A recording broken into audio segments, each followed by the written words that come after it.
কথা চিন্তা করি, করব, সবাই করব। নিরাপত্তার কথা আমি চিন্তা করি না তা না। আমি যদি আগে থেকে বুঝতে পারতাম যে আমাকে এরকম ভাবে তারা চাপে ফেলবে, হয়তো আমি আরো ভয় পেতাম। আমি যে ভয় পেয়ে নেই তা না। আমি যে 3 বছরের এই কষ্টে যে আমি একদম খুব সাহসের সাথে মোকাবেলা করেছি সেই কথা আমি বলবো না, সে কথা বলার অবকাশ নেই। তবে একটা কথা এটা মনে রাখবেন যে এই বাড়তি প্রেসারের কারণ হলো আমাদের মধ্যকার ওই যে 3 জন বসে পড়ছে রাস্তায়, এই জন্য বাকি যে 3 জন দাঁড়ায় আছে ওই 3 জনের উপর তাদের 3 জনের খরচ পড়ছে, যেই 3 জন বসে পড়ছে ওই 3 জনের খরচ পড়ছে, বাকি সবগুলোর খরচ পড়ছে, ওরা সব বসে পড়ছে, তুই দাঁড়াবি চেষ্টা। এটা হলো সমস্যা। যারা অন্তত আগামী দিনে যে কোনো ভাবে জাতীয় নেতৃত্বের সামনের সারিতে আসবেন, যেভাবেই আসেন, নেতৃত্বের সারিতে আসার অর্থ এটা নয় যে আপনি হেফাজতে ইসলামের আমির হইতে হবে, মহাসচিব হইতে হবে, তা না।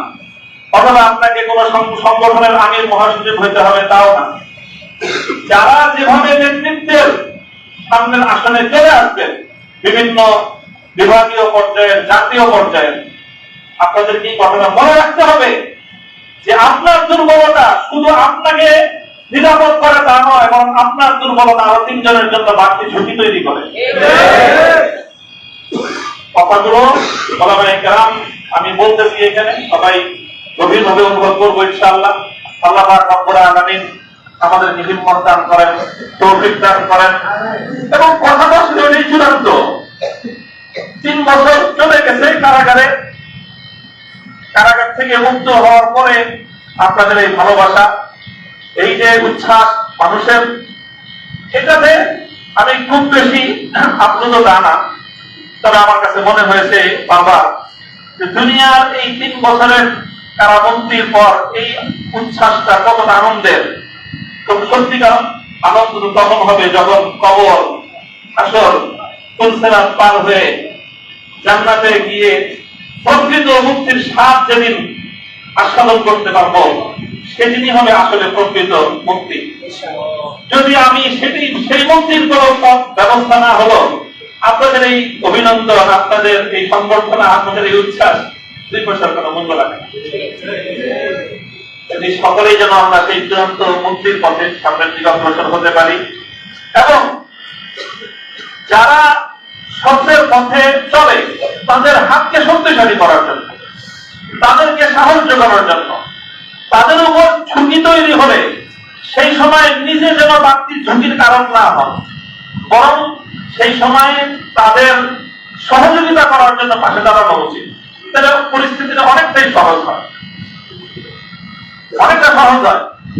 আপনি 10 জন দাঁড়ায় আছেন, লাঠি নিয়ে আসলে পিটানোর জন্য 6 জন দৌড় দিচ্ছে, বাকি 4 জনের উপর যে কি অবস্থা যায় এটা বুঝতে পারেন?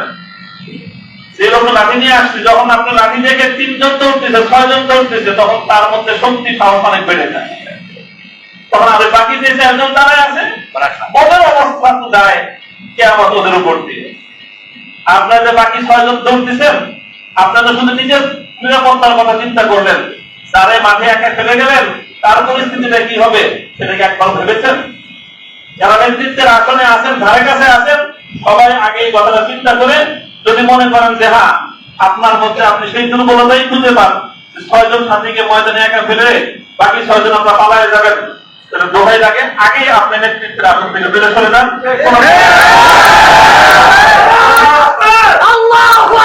কোথাও অনেক দিনের ক্ষেত্রে অনেক রাস্তা আছে, আপনি ইসলাহ নফসের জন্য খানকা করেন, আমরা ইনশাআল্লাহ আপনাদেরকে বায়াত করে দেব। আপনি আরো অনেকগুলো ক্ষেত্রের ময়দান আছে। আপনি যখনই নেতৃত্বের কোন একটা জায়গায় থাকবেন, তখন আপনাকে মনে রাখতে হবে যে আপনি হয় বাতিলের মোকাবেলা করবেন, আর না হয় আপনি আপনার সাথীর জন্য আরো বড় কষ্টের কারণ হয়ে যাবে। কোনটা আমি হব, আপনি হব, সেটা আমাদের বিবেচনা করা উচিত। আল্লাহ পাক রব্বুল আলামিন আমাদেরকে তৌফিক দান করেন। যারা সাথীরা আমরা ছিলাম একসাথে কারাগারে থাকার মধ্য দিয়েও আমাদের মধ্যে এক ধরনের আত্মার বন্ধন তৈরি হয়েছে। আমরা আশা করি, আমি ব্যক্তিগতভাবে বিশ্বাস করি আমাদের এই বন্ধনটা আগামী দিনে ইনশাআল্লাহ ইসলামী নেতৃত্বের অঙ্গনে একটা সংহত মজবুত ইসলামী নেতৃত্ব উপহার দিবে সেই কাজটুকু করতে পারি। আমাদের সকলের জন্য দোয়া করবেন যেন আমাদের মধ্যে সেরকম একটা বোঝাপড়া, সেরকম বন্ধন, সেরকম আত্মত্যাগ, সেরকম অন্যের নিরাপত্তাকে নিজের নিরাপত্তার উপর প্রাধান্য দিতে পারা। আবার বলছি, অন্যের নিরাপত্তাকে নিজের নিরাপত্তার উপর যতদিন পর্যন্ত আমি প্রাধান্য দিতে না পারবো, ইসলামী নেতৃত্বের ধারে কাছে থাকার কোন সুযোগ এবং কোন বৈধতা আমার নাই। আল্লাহ পাক রব্বুল আলামিন আমাদের সকলকে নেতৃত্বের সেই গুণ এবং সেই যোগ্যতা দান করুন, এবং সেভাবেই যেন আমরা আগামী দিনে ইসলামী অঙ্গনের জন্য একটা নেতৃত্ব তৈরি করে পরিস্থিতি, আমার আগে বলেছেন, মাহবুব হুজুর বলেছেন যে আমাদের পূর্বসূরীরা যে পর্যায়ে ব্যক্তিত্ব ছিলেন, অথচ পরিস্থিতি বর্তমানের চেয়ে আরো সহজ ছিল।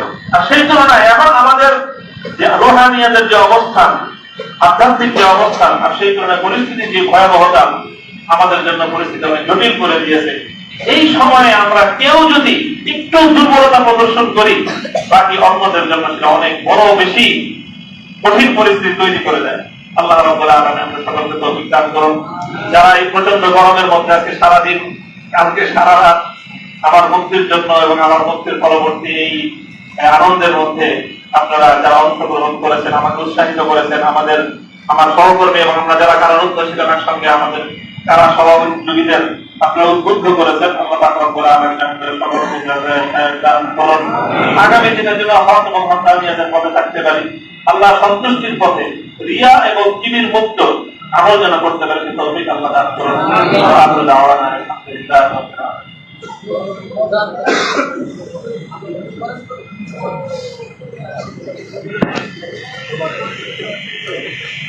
اللهم صل على محمد وعلى آل محمد كما صليت على إبراهيم وعلى آل إبراهيم إنك حميد مجيد. اللهم صل على محمد النبي وعلى آله وسلم تسليما. ربنا آتنا في الدنيا حسنة وفي الآخرة حسنة وقنا عذاب النار.